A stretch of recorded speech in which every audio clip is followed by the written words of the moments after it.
I just want you to know I mastered in Wing Chun.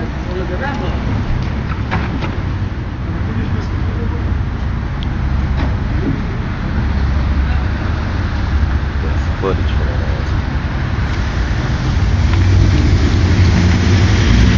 That's enough. Just to let you know I can't go there when I want. So what happened was CB had Cold Black. CB had just got locked up. Too Short, Crusher, and Bougie, they stepped up. Bougie became the assistant of the governor. Bougie was Cold Black assistant governor. So when Cold Black got locked up, Bougie stepped up. So I war with these niggas on the RB Wells. They ran my guys off. TC and a couple other guys that was on my security when I was a reason. They ran them off. They walked up on us, and just out of nowhere, at about 2 o'clock in the morning, I got a bag of money going to the car. I parked the car, always parked the car a couple of blocks away from where the spot was at.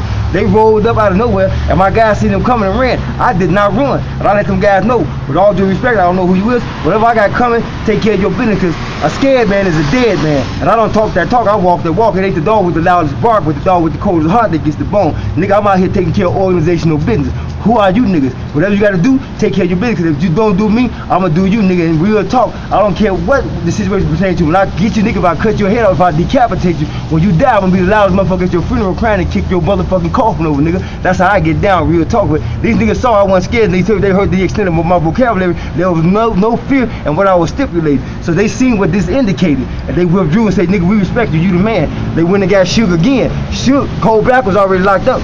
Suge went and got Bougie and Too Short them. Bougie and Too Short them always knew who I was, but they did not know I was in the RB Wells. They was in Stateway, so they came with all their Cadillac crew. Who didn't know Cold Black boy pushed them caddies? They came about 14 cars deep, all Cadillacs. Boom Boom AD gave him embraces. When Cliff saw this, Bookie and Mookie boys, they're like, damn, he known like this?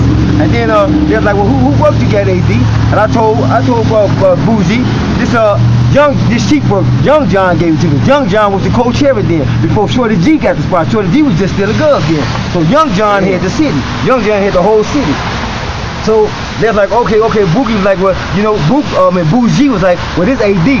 We know that AD personally fucked with Vic. So we know that AD ain't giving us no erroneous information. If in fact somebody may feel that this could be a possibility, they implement an inquest to ascertain the fact. Once it's substantiated through those means, then we know AD that nigga. So the phone calls was made, whatever. Before you know it, it was confirmed. Yeah, AD got Young John work. Chief had heard about the noise I was making. He said he sent for me. Tell AD I say I want to holler at him. I got a phone call from his auntie's sister, Ivory Hoover Scott. She was a Hoover before she got married to Mr. Scott. Ivory Hoover Scott. She stayed on 118th and Lafayette, right on the BD turf, right across the street from where the BDs be at. So I went out there to see what she wanted. She said, yeah, the old man said, come see him. He want to holler at you. I drove out to Vienna. Larry Hoover made me a governor right then and there. Shorty G was still a governor then. So something happened before I know it. Young John was bumped to the side. Chief sent me, Vic, and Pops to go pick up Shorty G. We picked him up in the van. We met him on 79th at the White Castle down there by, I believe, Stony Island somewhere. And he got in the van. We all sat down and talked. The old man wanted all of us to come out and see him at one time. So, you know, prepare for that visit, that trip. So maybe about a week later, we all went out there. Before I know it, we left, and then Shorty G went back out there. Then he came back with the word, I'm the man now. Chief said there ain't gonna be no more co-chairmans to run the street because Young John fucked the co-chairman title up. Then he was mad at Michael G. Michael G was the co-chairman before Young John. And he said he tired of these motherfuckers fucking up. Yeah, Michael G was the co-chairman before Young John. And Michael G had got locked up. Michael G had the Infinity, the one that used to mess with Stephanie. And Stephanie from Morgan Park at the Hunters. So he said, Michael G, when he got pulled over, he is a BM, like he is the co-chairman. They found some, Chief telling me this personally, the Chief loved me. He know I was always articulate. I never did drugs, never smoked cigarettes. I don't even drink pop. So Chief know I was always focused and in my right state of mind, ready for anything that might transpire, even the elements of crime weren't gonna overwhelm me because I was always prepared for that. So he go, yeah, AD, Michael G got called when he got pulled over. He is the man of the whole thing, and they found some bags in his pocket. I go, what you trying to say, Chief? That you think he might be using? Larry say, you tell me, AD, how did that sound to you? So anyway, Michael was already locked up. When Young John fucked up, he said, I ain't gonna let no more coach here, but Chief loved me. He talked to me, and if Ivory Hoover is still around, Miss Scott, she would confirm that Larry was crazy about me. I was that man. I used to go see Chief with his brothers. I was the only governor going to see him with his own personal family, and I was one of the only ones that used to go to his auntie house sister. She handled all his phone calls. So Michael G after that, me and Larry conversed. Larry said, look, AD, you know, I'm not gonna let no more co-chairman fuck my name up, because I'm the chairman, and co-chairman doing things that they ain't supposed to be doing. I'm tired of that. So from now on, a board member gonna run the city, and that's when Shorty G came up, and it wasn't no looking back until the feds got Shorty G. Shorty G, Gaddafi, the nigga Jimmy D, that's my nigga for real. He's a killer for real. Me and Jimmy D went on some personal shit. Pops, but they say all that kicked off because of Pops. When Pops had Jello killed. Okay, here's the thing. Now when all this transpired, federal informant, I was already locked up when all this happened. So I can't get no information on that, because then I'll be misleading the membership. Because I was confined when they said Pops did all that. When I went through, Shorty G was apprehended by the feds. I was already in custody. So anyway, Mike G was the first co-chairman, and then Young John, then no more co-chairman. Shorty G became the BM, like Chief said, and the BM is gonna run the city. Now, I want to say something to y'all that Larry said to me, and I want the whole organization, including Smokey, if he was Smokey in the feds, Smokey know AD personally from the Greens, right, and the Greens. Larry Hoover told me, and I was the only one he said this to. He said AD, when I went to see him personally, it was me, Shorty G, Vic was at the table, and Pop. They was all sitting at the table. When we all brought governors, went to see Chief, when we first stepped in the visiting room in Vienna, he greeted us all at one time, but we had to go sit at the table, and Larry only talked to one man at a time.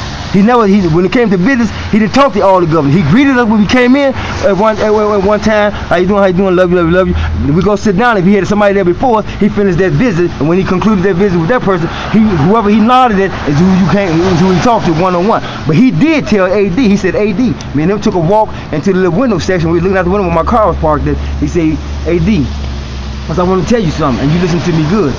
So I'm listening, Chief. He said, you know something? I go, what's that? He said, I got the name.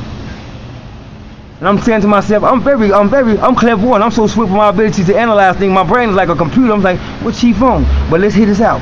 Let him conclude before I jump to conclusion. He go, I got the name. You hear me? I go, yeah, Chief, I hear you. He said, did you hear what I just said, AD? I said, yeah. He said, I'm gonna say it again. I'm Larry Hoover, right? I go, yeah, Chief. Who don't know this? He said, listen to me, AD. I said, yes, sir. He said, I got the name, but you got the knowledge. I broke it down right then and I said, Chief, may I intrude? He said, I'm finished. Say what you got to say, D. I said, with all due respect, never would I ever allow myself to entertain the thought of taking over your organization, because I know what you mean when you say I got the name, but you got the knowledge. What is knowledge? Knowledge is power. Chief knew I was cool with my knowledge and my ability. He said, you can take over this organization. But I told him, I said, I'm always going to be a subordinate to Larry Hoover. You, Chief, I said, even if you may be co-chairman, which ain't no more co-chairman, if you may be the next man to you, I can never try to take over your organization. He said, I'm not slightly worried about that, lady. I'm just telling you, did you hear what I just said? Now, if you think I'm lying, you implement an inquest to ascertain whether or not the information I'm extending is erroneous or substantive. What's substantive? That to which hell definitely exists. Chief told me this, get in touch with somebody in the affairs right now, and Chief ain't got no reason to lie on me. Hell, my brain's knocked out, nigga, if I tell this lie. I don't lie, especially on the organization. I'm true to this, my man. I'm not new to this. So I hear straight no mystery. Larry told me this, but I told Larry, I go, Larry, never would I allow myself to even think about taking over the organization. That thought would never be entertained by me. I said, but you know what? I appreciate the compliment. I know what you're saying. He said, I'm just telling you, AD. So we had some more other conversations and things to that effect. But I told Larry, I said, you know something, Larry? I said, I love this organization, and you the man no matter what. I said, but one thing I can say with certainty, I said, I want you to know this because I feel it's imperative for me to extend this information. I say, even though you Larry Hoover, and I kill a brick and choke a stick over you, wherever you sit me, I don't care if it's Alaska and I got to walk. I'm gonna catch frostbite going to take care of Larry's business. And I mean that right to this day as I speak. I said, but I want you to know something, Larry. I don't pray to you. He hugged me. He knew exactly what I was saying. You ain't God. You don't hear prayer. So I told him, I said, never will I allow myself to disassemble from this organization. I would never build another part of another membership because I ain't gonna play the 11 point, 6 and 5. I said, plus I'm a gangster from the cradle to the grave. I said, but if I was compelled to disassemble, it would be for one reason, to serve God and God alone. I said, but I can serve God because, as I just told you, I don't pray to you. I'm a gangster though. I'm an answer to the head of the gangster, but I love God. There it is on my neck. If you talk to Larry, or somebody can get in touch with Larry, Larry will confirm this. This was definitely the extent of our entire conversation when he said, I'm Larry, I got the name and you got the knowledge. The God thing and all that was mentioned, that was the conclusion of it. He hugged me and said, say no more, because I know you ain't God. I pray to God. And so that was the end of that subject, and then we started talking about some other organizational things which ain't necessary for y'all to know, my nigga, you know what I'm saying? Straight like this, that. But then that's the history of where the Black Gangster Disciples came from. So when this little shit, you understand what I'm saying? That I'm hearing that some nigga said I was a BD. Only thing I say, this how Larry told us how to get down. So again, I had heard during my time period of incarceration that somebody speculated. We know what speculation is, something that's said without proof. That I had turned into a BD. Nigga, that's a lie. And I wish I knew the nigga that said it, because I would knock his fucking teeth down his throat and then stab his eyes out with my fingers, nigga, real talk. So, you know, to make a long story short, I had heard this, but I didn't hear it in the institution. So I said that to say, we bring some real niggas know how to take care of organizational business.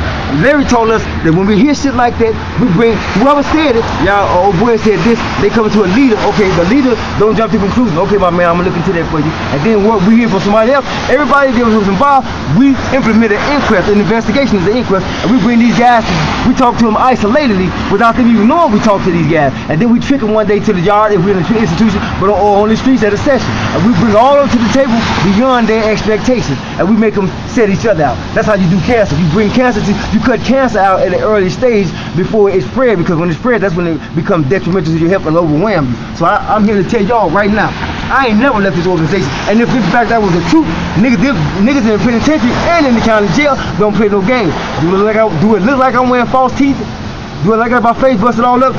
Do it like my tattoos burnt off? When the GD get it with your ass, nigga, and you flip, all this got to come off, fam. All this got to come out. And check my record, nigga. I ain't never been to PC, nigga. I ain't never scared and I ain't never running. This AD in your face, nigga. I brought the mob to the suburbs of Chicago Heights and East Chicago Heights. You know what I'm saying? Before it was Fort Heights. And then I blew up in the organization and started taking over the whole Wild Hundreds with Vic. And I went to I made a name for myself in the IDB Wells. Nigga, I was a gangster before a Black Gangster Disciple. I was known for whooping niggas' ass when I was 12 years old when I first came in this town. And when I heard about the Black Gangster Disciples, I immediately started dealing with my guy Shorty Swift, Bruiser, my nigga.